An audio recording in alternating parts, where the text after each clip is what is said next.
Assalamualaikum warahmatullahi wabarakatuh. Yang terhormat Ibu Dra. Retno P. Satyaningrum MM selaku dosen pengampu matkul manajemen perubahan.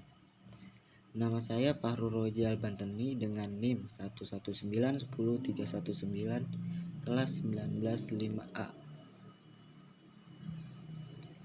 Di sini saya akan menjelaskan bab 4 dari manajemen perubahan, yaitu 8 prinsip perubahan.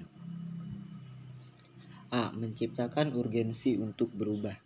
Menciptakan urgensi menurut Kotter sangat penting karena banyak organisasi yang telah merasa puas dengan kondisinya saat ini.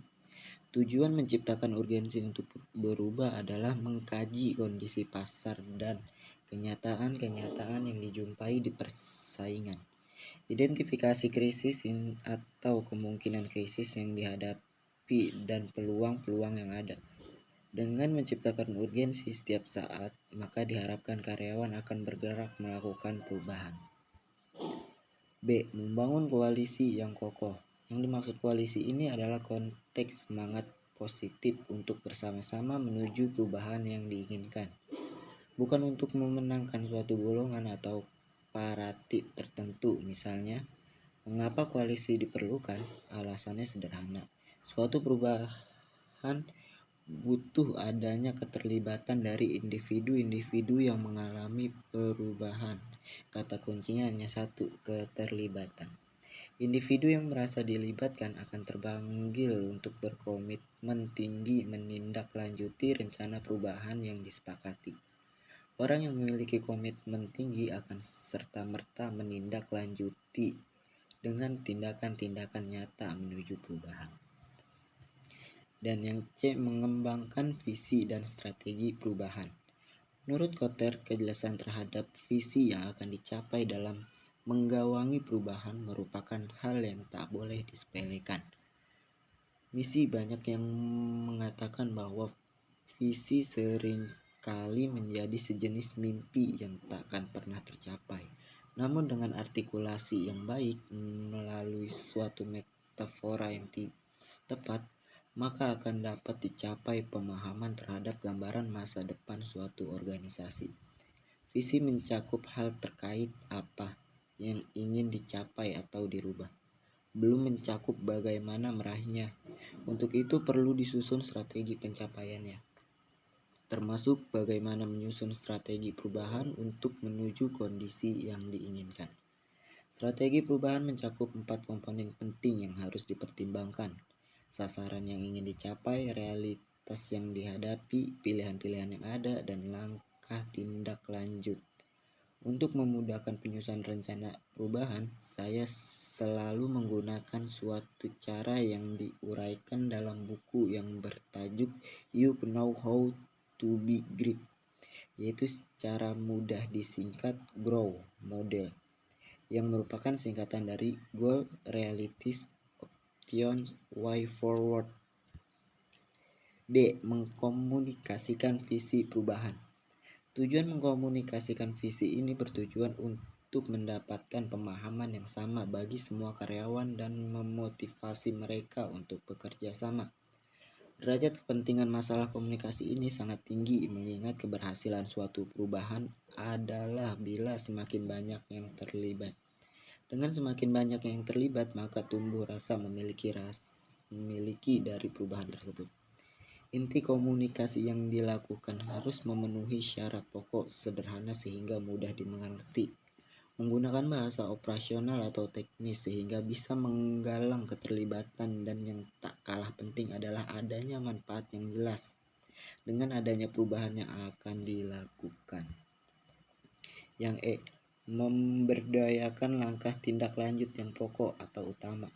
Prinsip kelima ini penting karena justru disinilah biasanya banyak perusahaan atau organisasi gagal melakukan perubahan. Ini merupakan hal yang umum ditemui karena umumnya di Indonesia kita lebih sering dan rajin menyusun perencanaan namun sangat lemah dalam implementasi, sebabnya bisa beraneka ragam. Misalnya rencana yang tadinya dibuat ternyata terlalu besar dan sulit diimplementasikan, sedangkan untuk mengulang lagi prosesnya akan memerlukan waktu yang lama dan bisa jadi membosankan karena mengulang lagi proses perencanaan. Yang menciptakan quick win. Yang disebut dengan quick win adalah hal-hal yang bisa segera dilakukan menggunakan sumber daya yang ada dan memberikan dampak yang cukup signifikan terhadap perubahan. Definisi segera adalah tenggat waktu sebelum mencapai 90 hari. Satu hal yang harus dicatat adalah tujuan mengapa quick win dilakukan, yakni untuk menyemangati karyawan tentang perubahan yang sedang terjadi. Untuk itu perlu ditekankan batas waktu 3 bulan penting disikapi.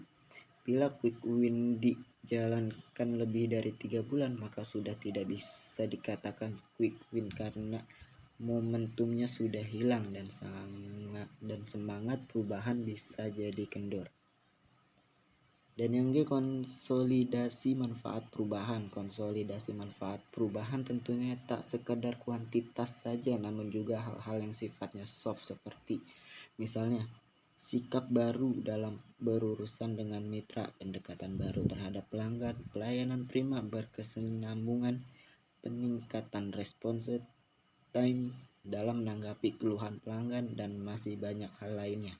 Tujuan dari kegiatan ini adalah untuk memastikan bahwa strategi yang telah dipilih ternyata efektif atau tidak efektif, yang fungsinya adalah untuk pembelajaran.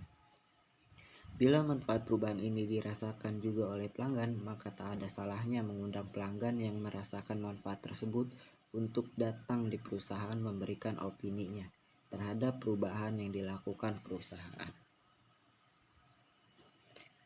Yang memantapkan perubahan sebagai bagian dari budaya. Prinsip ke-8 ini tentunya baru bisa dijalankan bila perubahan yang dilakukan membuahkan hasil positif dan kemudian perlu dilestarikan menjadi budaya baru di organisasi atau organisasi yang bersangkutan.